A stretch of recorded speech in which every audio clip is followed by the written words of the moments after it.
যৌতুকের জন্য স্ত্রী ও শাশুড়িকে মারধরের অভিযোগের পর এবার শ্বশুরবাড়ির লোকজনের বিরুদ্ধে বাড়িঘর ভাঙচুর ও লুটপাটের পাল্টা অভিযোগ তুলেছেন ইউপি সদস্য তাসাব্বির হোসেন খন্দকার অর্ণিক।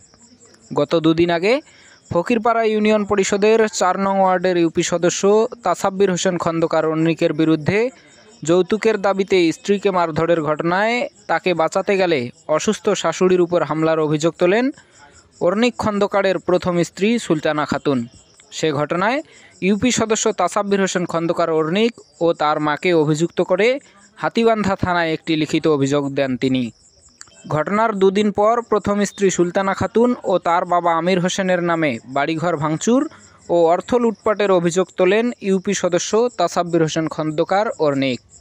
মানে আমার ওয়াইফ, প্রথম ওয়াইফ সুলতানা খাতুন আমার নামে একটা মামলা দিয়েছে এবং আমাকে সোশ্যাল মিডিয়ায় ভাইরাল যাকে বলে আসলে এটা করছে। আসলে এটা সবাই ভিত্তিহীন এবং বানোয়াট, এবং আমার ফ্যামিলি আছে, ফ্যামিলিকে জিজ্ঞাসা করিয়ে।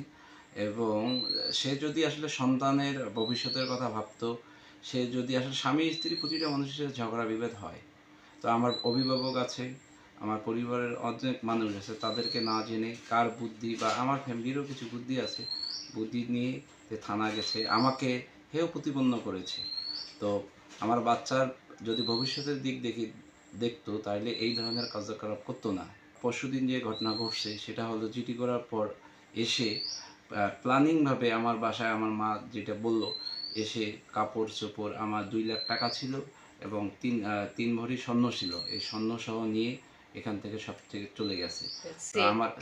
আমার চেক ছিল, আমার ভোটার আইডি কার্ড যা আছে সব কিছু নিয়ে গেছে। সো আমি এখন এটা আমি দেখলাম, দেখার পর আমার মনে হচ্ছে যে আমার যে ওখানে ভাঙ্গা আছে, এটা গেট ভেঙে তারপরে সব কিছু নিয়ে গেছে। আমার মনে হচ্ছে যে আমি আসলে মামলা করব। তো আমাকে মিডিয়া করে, মানে মিডিয়ায় আমাকে ভাইরাল করে সে যদি এই স্বপ্ন দেখে, আমি অনিক খন্দকার আপনাদের সামনে বলতে চাচ্ছি যে আমি একটা ফেসবুকে স্ট্যাটাস দিয়েছি, আমার বিগত 10 বছরের লাইফে আমি ওনাকে রাখবো না, আমি আইনগতভাবে আমি ডিভোর্সটা দিব। কারণ আমার যদি জেল ফাঁসি যা হয় ভাই, আমি ক্লান্ত হয়ে গেছি।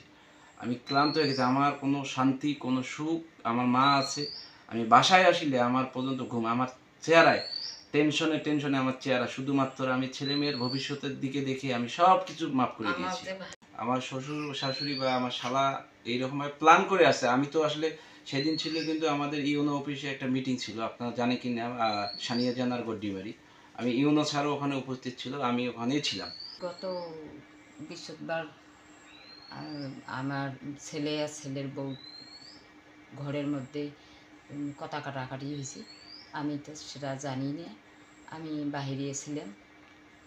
এখন বউ ডাঙাডাঙি করিয়ে ঝগড়াঝাটি করি বাইরে যেয়া ওর বাবা ওর মা ফোন দিছে যে আমার মারি শেষ করছে, তোরা আইসো।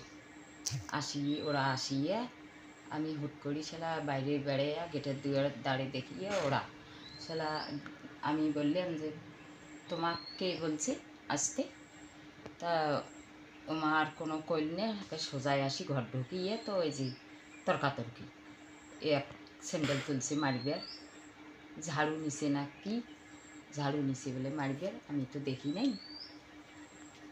এই আমার ছেলে তখন খুব চিকড়ি করলো যে তোমরা এখানে আমরা স্বামী স্ত্রী কি করি, তোমার ডাকাই লোকে, তোমার এখানে কেন আসলে? সেদিন এখন দুইজনে এখন বাড়িতে এখন কী হয়েছে এগুলো তো আমরা জানি না, মারামারি হয়েছে দুইজনে। পরে শ্বশুর শাশুড়ি আসিয়ে আরও মারামারি লাগছে, শ্বশুর নাকি মাছতে ধরি, এইটুকুই, আর আমরা জানি না কিছু।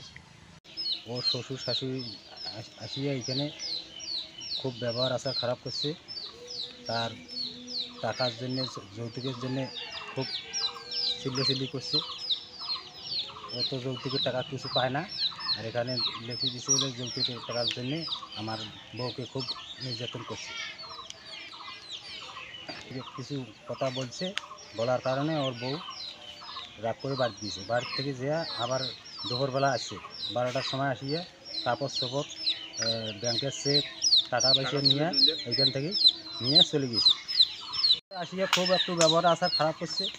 খারাপ করার পর ওর শাশুড়ি বলে ঝাড়ু দিয়া পিটিয়েছে। তারপর উনি একটু ব্যবহার খারাপ করছে।